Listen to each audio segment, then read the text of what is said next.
started this broadcast. So that's just amazing to me. That's been 250 interviews so far. So I don't know. Today I wanted to talk about the power of transparency, and there's two reasons why. One is because Marna, I don't know why I wanted to call her Mona, but Marna Broda, I think it's because her last name is kind of a Broida. It's kind of messing me up. But she makes transparent purses. And I thought of the idea about transparency, like why that's so important. And she'll tell you a little bit more about why she's choosing to make transparent things and how that actually has a social message for her. So it got me thinking about transparency.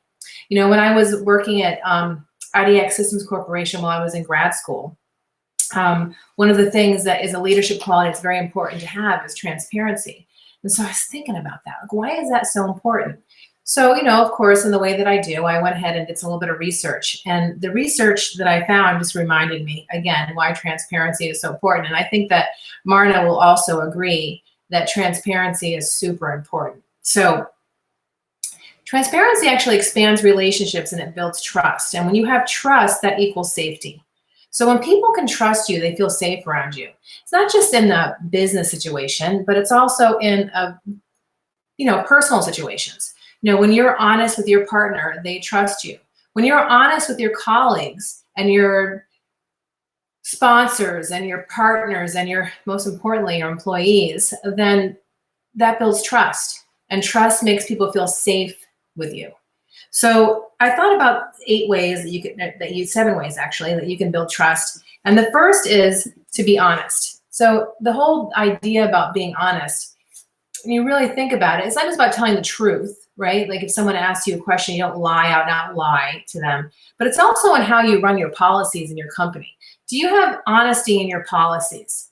You know, are you being honest with your coworkers why you're doing certain things, you know, and the method behind your madness? Are you being transparent with why you have certain things? I remember when I had my salon, being super transparent with, hey, you know, I am controlling how much you guys are pouring for color because I need to keep my costs down. And so you guys need to know how much you're spending every time you're doing a color treatment on your hair color, and here's how we're going to do it. So that will keep us accountable to making sure we keep costs down.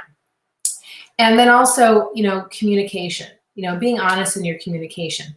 People can tell when you're bullshitting them, you know, they can tell. You know, if the sky is falling, I was trying to remember the story of a company that during the Depression, and I can't remember what company it was, but the owner of the company was basically like blowing sunshine up everybody's butt. And the employees were like, no, we read the news, you know. And I think that in the time of COVID, you know, let's be honest, like the towns in Italy that were the hardest hit were the towns that had the biggest work ethic, you know, that, you know, the owners didn't want to give in, you know, and then they finally had to say, you know what, we really have to give in because this is something we need to pay attention to. There's one town that had 800 people die of COVID in one day, and it was one of the places where the owners did not want to close the factory down because it was so against their work ethic. And I'm Italian, I can resonate with that. But sometimes you need to just kind of say that the king is wearing clothes. You know what I mean? You really have to tell the truth. So the next thing is like be the example. So I always say to the folks, ever I'm working on something, is I'm never going to give you something to do that I wouldn't be willing to do myself, right? So I am willing to empty the garbage and clean the floors and do all the nitty gritty, dirty work. I'm willing to accept the challenge when things are rough. And I think the companies that have stepped up and you know, the CEOs that are taking cuts in pay so that people can get pay and are paying their employees in spite of no revenue coming in right now, those companies are stepping up to the challenge. And I think that when you do that, you build brand loyalty with your employees, but also with your consumers. So being the example. The next thing is to take ownership, you know, not to just pass the buck, like, hey, it's not my job, man, I'm just going to give it to somebody else to do. It's important to, you know, take ownership of the stuff that you're doing, you know, and just make sure that you are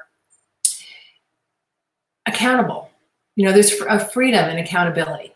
And then number 4 is to invest in your people. The company that invest in training their people first and develop their people are the ones that are going to be winners on the other side. And if you're a solopreneur like me, investing in yourself is super important. Making sure that you're emotionally, physically up to speed, but also that you're keeping you're sharpening the saw. That you're constantly keeping your skill set moving in the right direction, right? You're not just getting stagnant and stale. To invest in yourself and invest in your people. And the 5th thing is that once you've done that and you've empowered your people and empowered yourself, you need to let go.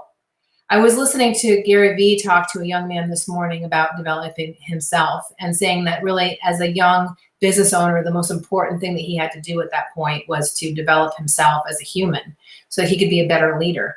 And then to build himself up enough so he could trust himself to do the job that was ahead of him.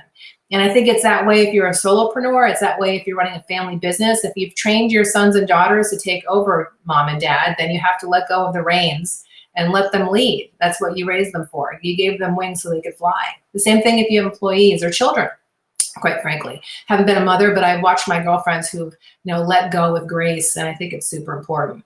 The next thing is number 6 is that once you've done all those things, what happens is people start to innovate and they start to get creative. I know it's true for me. I was talking with Doc about this week that having a stable home life and having stable processes in our home opens up my ability to be able to innovate and be creative and to kind of take my business to the next level, because I'm not fighting with my daily stuff. I'm not trying to find the keys and find the socks and figure out what we're doing for dinner. Everything has been systemized and we're in a flow, and that's such an important thing to have in your home, but also in your business. Creating processes that let everyone just relax. When they talk about training dogs, okay, and I'm not comparing people to dogs, but there is some truth in this, that if you train a dog correctly, the dog is actually happier because the dog knows what's expected of it and knows how to behave. If you ever watch a dog that hasn't been trained properly, they're constantly looking for the next shoe to drop. They're not sure what to do. They're unruly. They run around like little crazy people, right? So training, I remember when I had my Catahoula's, making sure they had training right from the beginning was super important. And ultimately for me, I knew that they needed a better leader than me, and I decided to rehome them because the breed was more than I could handle, and they were starting to get aggressive with each other. So I knew that it was time to be a leader with those animals and let them go someplace where they could be on their own, a 1-dog household, and they could be led by a strong leader. Leadership actually lets people relax. People know what's expected of them, and they know what to do. And in doing so, that frees up all kinds of energy in your mind and in your heart that allows you to create and innovate. People think that, that starving artist model where, if you're starving and you're suffering, you're more creative. But I've actually found that I'm more creative when I have a stability in my life, and I have the ability to relax and just let things flow. So when you are transparent, you create the kind of culture that breeds honesty, that you're leading by example, you're taking ownership of things, that you're investing in people and you're empowering yourself. It gives your people the ability, and yourself, if you're just leading yourself, it gives you and your people the ability to be creative and innovative. And the last thing is when you have all those things happening simultaneously, that's what makes people be more productive and in turn, more lucrative and prosperous in every way, right? So there's all different kinds of prosperity. One of them is cash flow. But I think the more important type of prosperity is peace. And I think that when you're transparent in your families, in your relationships, with your friendships, in your businesses, if you're a solopreneur, if you're honest with yourself and you're leading yourself like your own little company, then what happens is you're more productive. And when you're more productive, you are more prosperous. And as far as your balance sheet is concerned, but more importantly, when your spirit's concerned. So that's why I think it's so important to be transparent in your business and in your life. I think it's just a super important skill. I don't think the people that are kind of bullshitting us really do well in the long run. They might have big dollars in the bank, but the reality is at the end of the day, they're poor in the most important area, which is that in their spirit and their heart. I don't think that you can be a leader that leads with deception and is conniving and really have true prosperity of spirit. I think that there is a cost for that kind of leadership. So I'm really interested to hear what Robert Farrow, who is the owner of Farrow Competitive Training, has to say about this. He has a gym in Tempe, and he's my friend, and who also fellow Relentless rock star guest Shane Orlando, the owner of Orlando Auto Body.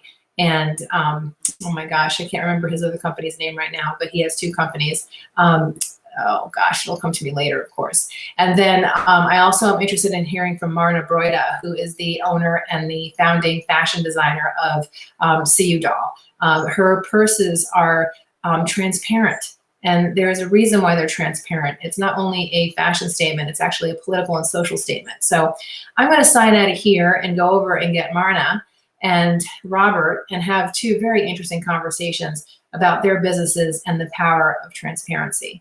So this has been segment 1, the Relentless Food for Thought topic on Relentless Talk Radio. This is episode 70. If you give me a second, I'm going to go grab Marna, and I'll come right back. I'll see you in a minute.